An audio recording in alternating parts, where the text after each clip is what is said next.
Hello and welcome back to another video. As you can see, we have the November Scrawlrbox. If you do not know what a Scrawlrbox is, it is a monthly art subscription box. You pay £16.95, an additional postage and packaging fee if you're outside the UK. You receive a box full of mysterious art supplies, a theme or word, which is the Scrawlr challenge, where you create a piece of artwork based on that challenge using just the supplies in the box. There is a scrollazine, which tells you a little bit about the supplies, a little bit about the featured artist, and some hints and tips as to how to use the supplies in the box. You also receive a print from the featured artist, and again, some more information about them, a little Scrawlr sticker, and a little sweet in there, which is always very nice. I love these boxes. I highly recommend. They really do make me go outside my comfort zone every month. So yes, I do recommend getting them or giving them as a gift maybe this Christmas would be a nice thing to do. So let's get straight into this box. I haven't ripped the tab off, which I usually do, so that's bad on my part there. Okay, there we go. So it feels a little heavier this month. We haven't had any spillages. And let's see if I can get this right. For every box you purchase, a tree is planted. Right, let's get into this. So we have, straight off the bat, a Fabriano sketchbook here. It feels like standard sketchbook paper, so I wonder if we've got some sort of pencil in here. Then we have the scrollazine, which I'll put to one side and we will flick through at the end of this segment, and then I will read from the hints and tips a bit later. And here is the featured artist. That is beautiful. Look at that. There's some lovely ink work there. So I wonder if we have some fine liners in here. I wonder what this colour, how this colour is put on there. I wonder what medium that is. And then this is the featured artist. So Akanksha, I do apologise if I've just butchered your name. They're from India, currently living in Toronto. So if you want to read a little bit more about them, just pause this video here. And I am going to go and check out their Instagram after this, so I recommend you do so too. Then let's get into the supplies as well.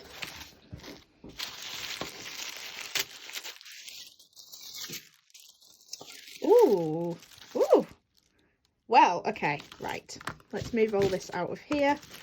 The reason I'm so baffled, or surprised rather, is that you usually only get a small amount of each supply, but we have 2 packets here, which is quite cool. So let's go straight in with this sweet. I think I've had these before. They're a toffee sweet, sometimes banana, I think.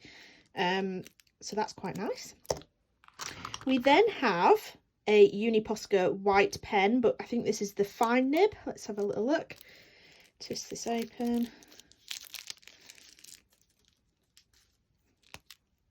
Yes, that is the fine nib there, so that's quite nice. We also have a Faber-Castell Eco Pigment in 0.1. So another fine liner. I wonder if this is grey though rather than black, but I'm not sure. We'll test that out in a second.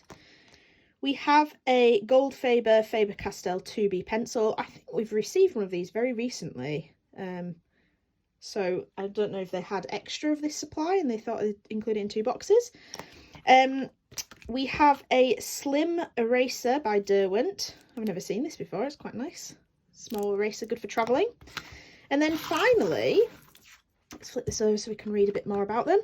We have the Bruinzeel fine liner brush pens made in Holland. So we've got 2 sets of 6 here, which, like I say, is very unusual. We usually would probably only get 1 set. We have some nice colours in here. I'm trying to see if it says the colours on the back without me having to open them, but it doesn't. So let's crack these open and have a little look. So we have a nice array of colours. They're a bit more pastel-y and muted colours. Oh, I like the barrels. It's kind of a matte finish on them. So they're double-ended, so we have a fine liner there, a fine liner nib, and then we have a brush nib, which looks very nice. It looks like a nice looking brush nib, that.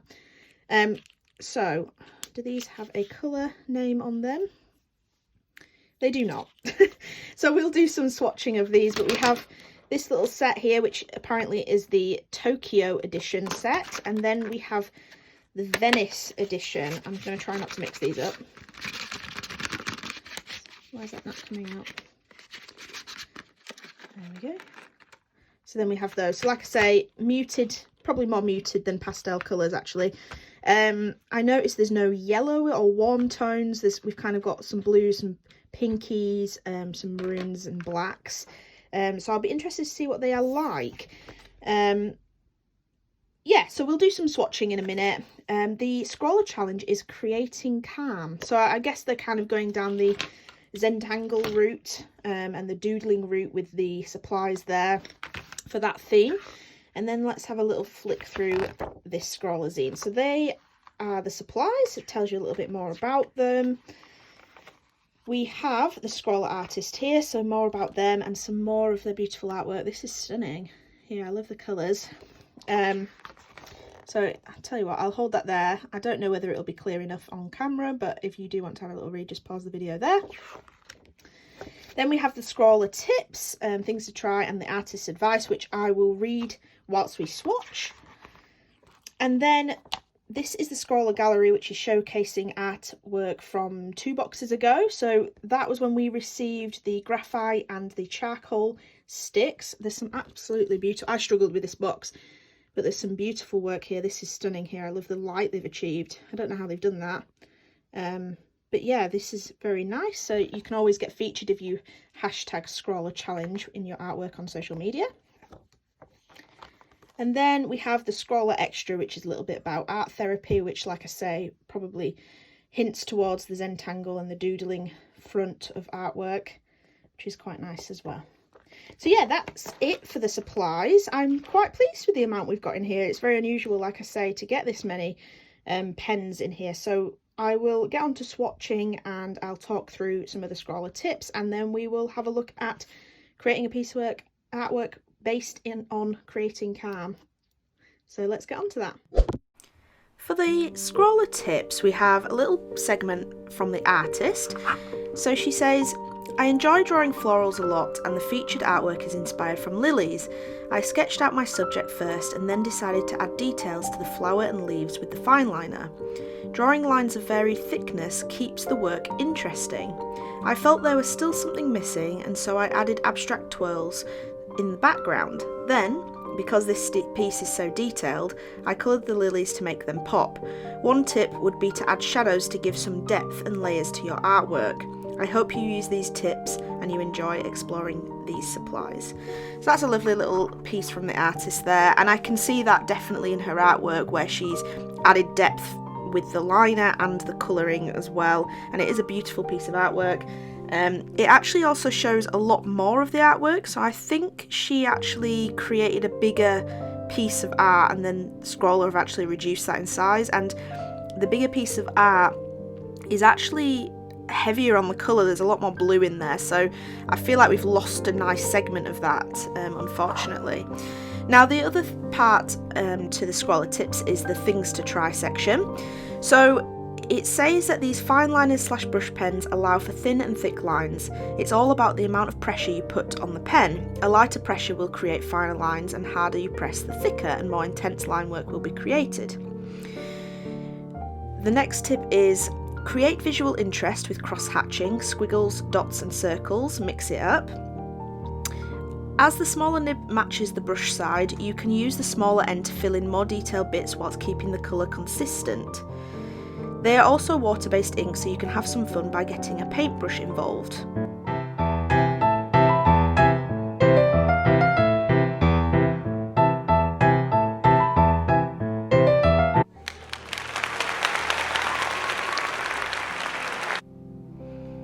One, lay down the ink on the page, then sweep over a damp brush to blend out the colour. 2. Create a wash. Scribble on a palette first for some ink to work with, then use a wet brush to soften the colour, perfect for creating backgrounds. The ultrafine nib on this Posca marker creates it ideal for adding in those intricate details with ease and control. The paint inside the Posca marker has a smooth, opaque covering, so you can easily go over darker areas, whether this is to cover a mistake, they happen, or for adding highlights. Posca pens apply like acrylic paint, but they are water based, so like the brush pens, keep that paintbrush handy to experiment with. In contrast, the Faber-Castell Echo Fine Liner is a permanent marker, so any water added to the page whilst experimenting won't disrupt those marks made. I disagree a little bit with that last one, but overall I think the tips are always really handy to read because you do discover new things about the supplies, but annoyingly, I don't know, I find some of them a little bit almost patronising, like saying about applying pressure is going to create a thinner or thicker line. I don't know, I just feel like that's quite an obvious thing, but maybe to some people it's not. But yeah, the tips are very good, and I do enjoy reading them, and they are very handy. So anyway, I will let you watch the rest of this artwork. I apply a few of these tips in here as well, and really use them, and I just hope this is a very relaxing video and I create some calm for you viewers here.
basically just created myself a colouring book, which I'm not unhappy about. It was very relaxing.